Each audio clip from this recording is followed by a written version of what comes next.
Olá, liebe Leute. Meu nome é Sandro Figueiredo, sou professor e tradutor de alemão, e este é o canal Alemão com o Sandro.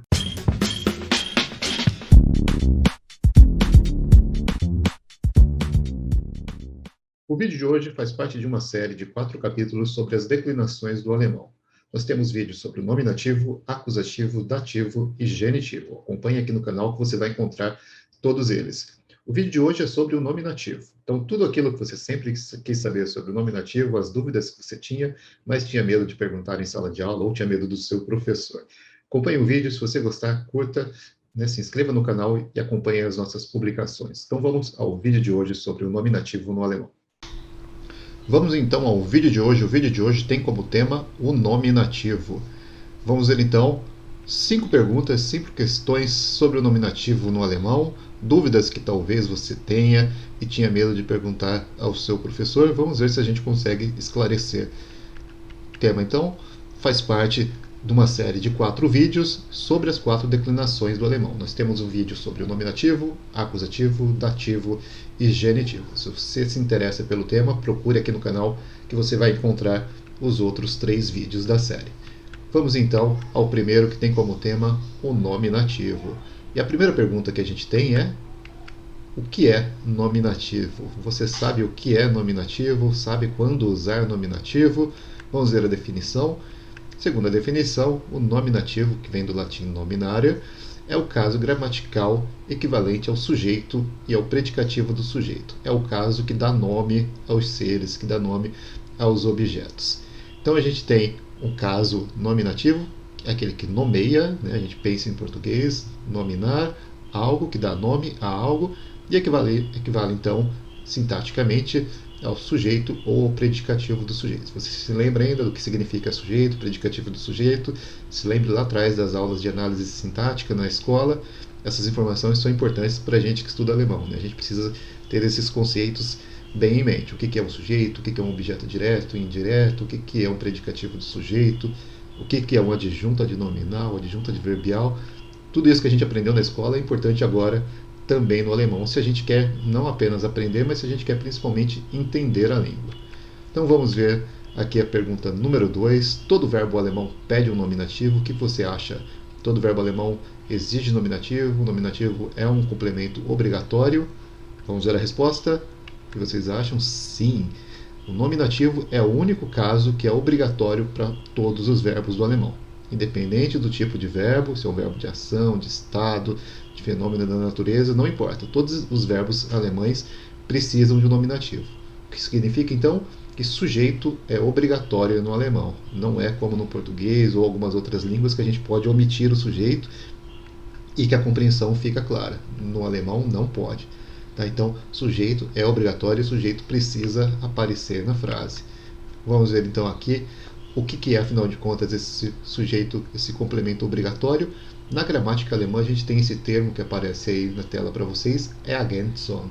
Ergänzung significa um complemento obrigatório dentro da gramática. A gente tem complementos que são facultativos, que eles podem aparecer ou não, que na gramática se chamam Angaben. Então, quem tiver interesse pode procurar aí Angaben, vai encontrar que são os complementos facultativos, e Ergänzungen são os complementos obrigatórios. Então, um desses complementos obrigatórios, é o nominativo, é a função de sujeito. No alemão, nós temos 2 tipos de sujeito. Vamos ver então quais são esses 2 tipos. O primeiro tipo que a gente tem é o tipo semântico. O que significa um tipo semântico? Significa que esse sujeito ele tem um significado, ele tem um sentido e ele complementa o sentido do verbo, complementa o sentido da oração. Então, por exemplo, aqui que a gente tem: Die Bücher sind interessant. Die Bücher sind interessant. Essa palavra que está grifada, que está em amarelo aí para vocês, Die Bücher, é o sujeito, é o nominativo, né? É quem está conjugando o verbo, e eles têm um sentido, né? A palavra livros em si tem sentido. Então, das Buch, die Bücher, no plural, ele tem um sentido que complementa a frase. Não é apenas uma exigência gramatical. Então, poderia ser o nome de uma pessoa, poderia ser o nome de um bicho, poderia ser o bicho em si. Qualquer palavra que tem significado, que tem sentido, então aparece aqui com essa função de sujeito semântico. O segundo grupo que a gente tem é o grupo do sujeito sintático. Ao contrário do sujeito semântico, aqui ele não tem sentido nenhum, não traz nenhuma informação a mais além da informação do verbo. A gente tem um exemplo aqui que é o verbo regnen.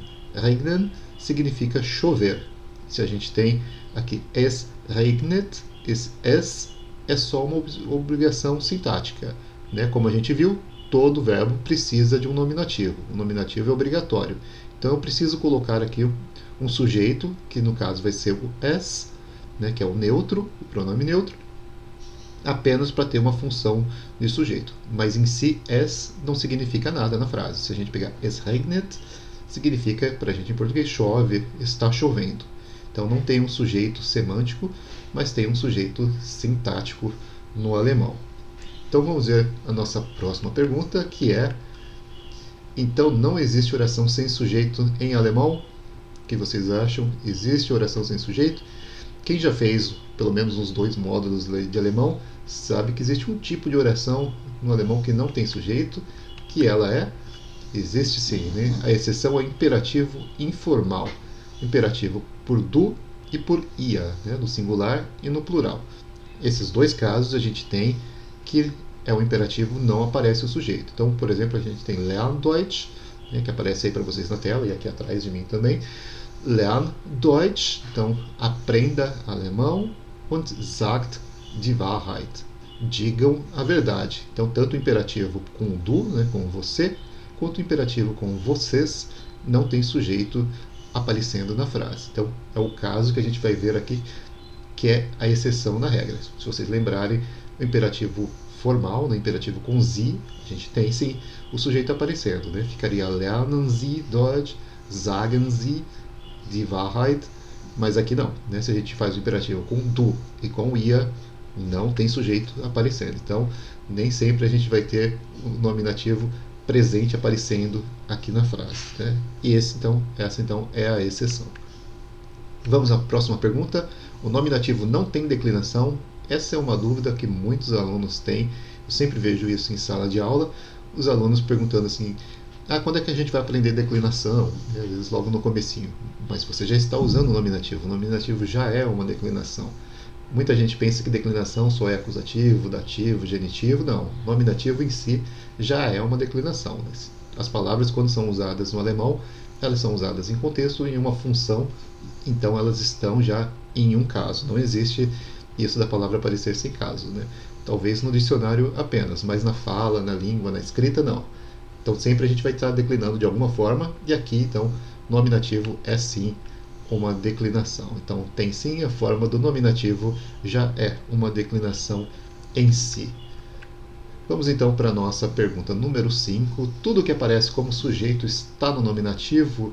Essa é uma pergunta bastante legítima, porque muita gente fala assim: tudo que está no nominativo, no sujeito, é nominativo. Mas nem sempre. A gente pode ter os outros casos acompanhando o nominativo. Vamos ver aqui os exemplos. Nein, o sujeito como um todo está na função de nominativo, né? Se a gente pegar o sujeito inteiro, lembra lá da análise sintática, não? O sujeito inteiro, mas o núcleo, né, fica no nominativo, mas pode ter algo acompanhando ali o sujeito que não está no nominativo. Vamos ver alguns exemplos. Então a gente tem: Der Sohn meiner Schwester ist Ingenieur. Der Sohn meiner Schwester ist Ingenieur. A gente tem der Sohn, está no nominativo, que é o núcleo do sujeito, né? É o filho, mas se a gente ver o sujeito inteiro, é o filho da minha irmã. Então esse meiner Schwester, da minha irmã, aparece no genitivo. Então, mas se você olhar ali, o sujeito é completo, é der Sohn meiner Schwester. Então a gente tem um genitivo também aparecendo junto com o sujeito. Então ele pode aparecer junto, sim. Um outro exemplo aqui que a gente tem: Ein Freund von mir hat eine Reise um die Welt gemacht. Ein Freund von mir hat eine Reise um die Welt gemacht. Então, um amigo meu fez uma viagem pelo mundo, uma viagem ao redor do mundo. Então a gente tem ein Freund, amigo, aparecendo no nominativo, e von mir aparecendo então no dativo. A gente tem um dativo aparecendo ali na função de sujeito, mas acompanhando um nominativo. E esse nominativo é sempre então o núcleo do sujeito. Ele é sempre a palavra mais importante. Então, se a gente for resumir, é um amigo. Von mir está especificando o amigo. Vamos ver um outro exemplo com acusativo. Die Proteste gegen den Präsident werden stärker. Die Proteste gegen den Präsident werden stärker. Então, os protestos contra o presidente se tornam cada vez mais fortes, né, maiores. Die Proteste é o núcleo, então, os protestos. Gegen den Präsident. Então, essa informação aparecendo no acusativo. A gente tem, então, um acusativo acompanhando o núcleo do sujeito e esse núcleo aparecendo no nominativo. Então, o importante é isso. A palavra mais importante, o núcleo do sujeito, ele está no nominativo, mas ele pode vir acompanhado de uma informação nos outros casos também. Nós temos uma pergunta bônus. Existe verbo com mais de um nominativo? O que vocês acham? Pela primeira definição que a gente viu lá no comecinho do vídeo, já dá para perceber qual que seria a resposta? Sim, né? A gente tem verbos com mais de um, principalmente se a gente pensar na função de predicativo do sujeito, né? A gente tem o sujeito e o predicativo que vem também no nominativo. Existem alguns verbos que pedem dois nominativos. Essa listinha que tem aqui embaixo, então, são os principais. A gente tem o verbo sein, que significa ser ou estar, werden, se tornar, bleiben, ficar, permanecer, scheinen, parecer, e heißen, que a gente tem em português como se chamar, né? Então a gente tem essa listinha de verbos e eles pedem dois nominativos. Eu trouxe aqui para vocês um exemplo com o verbo bleiben. Er bleibt ein guter Freund. Er bleibt ein guter Freund. Então ele permanece, ele continua um bom amigo. Essa informação ein guter Freund aparece também no nominativo. Então nós temos dois nominativos na frase. O sujeito er und ein guter Freund. Então, nesses casos, em relação àquela listinha de verbos, a gente pode ter dois nominativos. Mas de modo geral, não. A gente tem um nominativo, algo na função de sujeito, um acusativo, algo na função de objeto, ou um dativo também nessa mesma função.